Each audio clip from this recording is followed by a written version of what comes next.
Well, good afternoon, everyone. Thank you so much for staying back. I'd just like to announce that Nancy's my new hero, and I really wanted to ask her to come to Australia to help us to achieve some of what they've achieved in New Zealand. And it's not such a bad place to come. In Sydney, we have quite a good lifestyle, so please consider it. Slides, other way? Oh, yes, okay. So, look, I'd like to start by just giving you a background on the current situation on nicotine in Australia. The biggest problem we have is that nicotine's illegal based on our poison standards. So, poisons and medicines in Australia are categorised, have 9 categories, and nicotine's categorised as a dangerous poison, and that means it's in a category similar to strychnine and arsenic. This is a historical anomaly, and of course this was long before e-cigarettes arrived. But as a result of it being in that category, it's illegal to sell, buy, use or possess nicotine.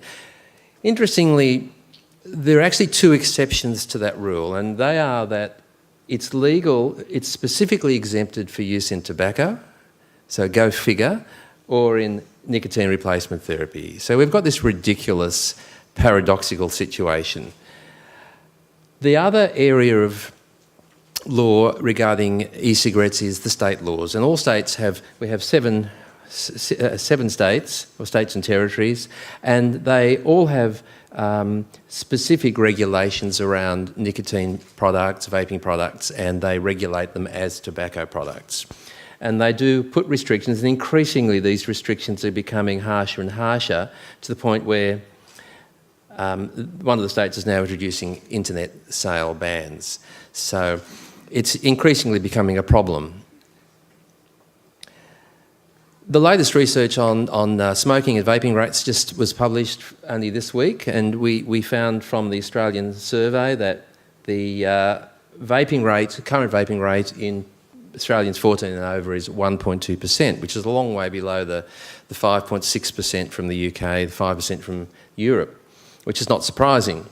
The highest vaping rates, of course, are in current smokers, of whom only 1.5% use e-cigarettes daily, which is a problem because that's not very effective.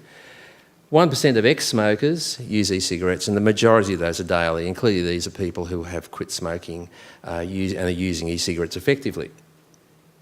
But what's also interesting and important is that the rates of vaping are growing dramatically, even in this very restrictive e-cigarette environment. From 2013 to 16, the rates of people who were current vapers, or who had ever vaped, went from 4.5 to 8%, roughly doubled. And amongst smokers, the rate of people who had ever vaped went from 18.8 to 31%. So in spite of these restrictions, many people are embracing vaping. The problem we have in Australia is this, what we call the balance of power. So on the one hand, we have the 9 health departments in Australia. We have all our public health organisations. We have our medical associations.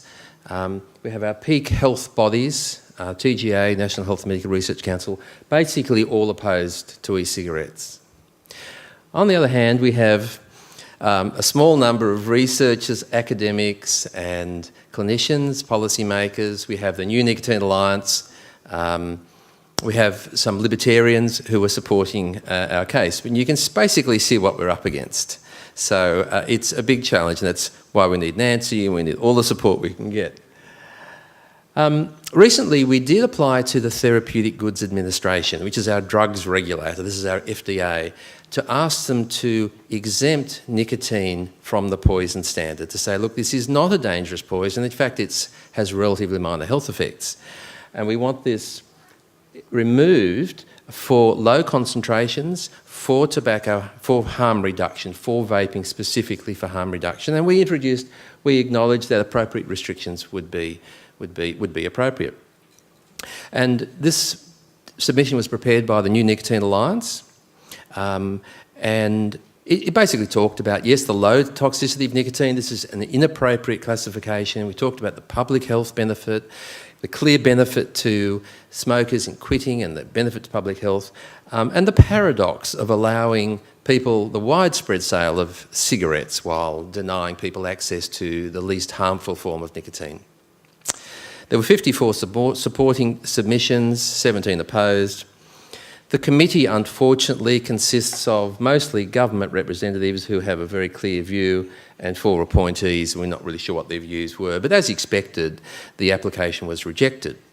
So clearly we felt the science supported that change, but of course the TGA's arguments were that, well, the World Health Organisation, our peak health body, the National Health Medical Research Council, the US Surgeon General have all said that this is something we shouldn't be doing. They focused on the risks, almost exclusively overlooking the public health benefits. And a lot of the small and theoretical risks, oh yes, but they blow up, and oh yes, but what about popcorn lung, all the usual nonsense. And they discounted the huge benefits that we're seeing. The Far-Salinos study of 6 million people having quit in Europe in 2014, the numbers from the UK, the ASH numbers of people who have quit. And they rejected the tobacco harm reduction outright. Even though it's part of our national tobacco strategy, they said, no, well, we don't do it that way in Australia. They even denied that the FCTC supports harm reduction, and that was clearly wrong. And the other argument is that we've been so successful in Australia, we don't even need to use e-cigarettes. You know, we have had very low quit rates, but interestingly, just last week, the latest national smoking data came out, and we have had absolutely no change in smoking rates for 3 years, in spite of plain packaging and in spite of almost the highest cost of cigarettes in the world.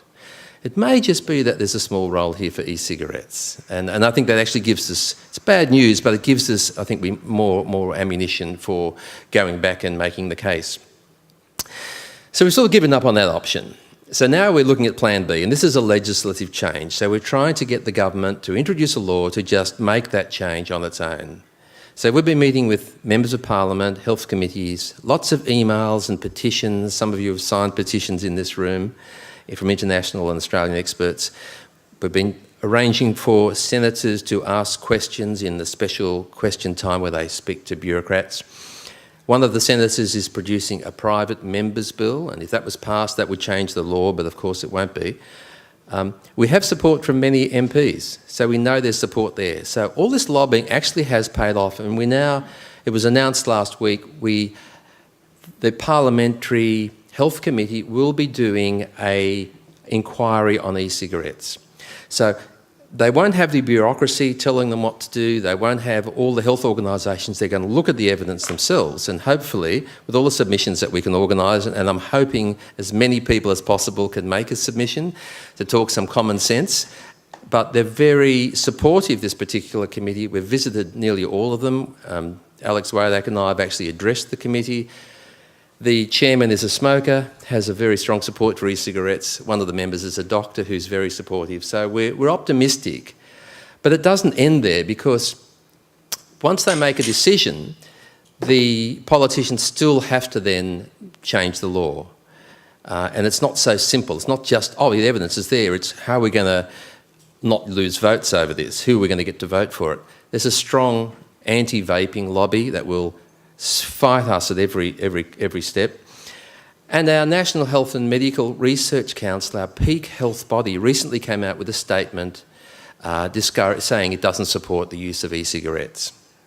Again, based on the World Health Organisation, ignoring the College of Physicians report, Public Health England, and it's very hard for politicians to say, oh, we think this should be changed, if the national peak health body actually has an opposing view. So we are working on them quietly behind the scenes. I just briefly wanted to mention something we're very excited about. This was an idea that, again, Alex came up with, the Switch to Vaping campaign. We've talked a lot at this conference about misperceptions about vaping. So we're starting a campaign where we're going to try and correct community misperceptions and raise awareness of smoking. And it's going to be a public education campaign run by a group of doctors, so independently run by doctors, who will be forming a not-for-profit company with a proper legal entity. We're going to get funding from the vendors and whoever else, not tobacco companies obviously, but that will be at arm's length, with a view to having a detailed website on safety of e-cigarettes, where to buy them, how to use them, other resources, and regular media campaigns. So on Stop Smoking, World No Tobacco Day will have a campaign to, or if some new research comes out, a campaign with a public relations company handling all that for us. And just finally, so we're very excited about that. I think that's going to make a difference to the hearts and minds. I think we've got to win the people as well as a politician. And just finally, some of the other things we're doing, we're writing lots of op-eds. We've got a very friendly journalist, Joe Hildebrand, a very funny fellow who's written lots of good articles on vaping. And he's had, I think, quite a lot of influence. I sent him an op-ed about a year ago, and 3 months later I sent another one. I said, look, thank you so much for publishing the last one. And he said to me, well, look, thank you, because I read your op-ed and I stopped smoking, and I've been vaping ever since. And he's still vaping. So we're making the most of it, and he's a wonderful ally, and obviously passionate for personal reasons.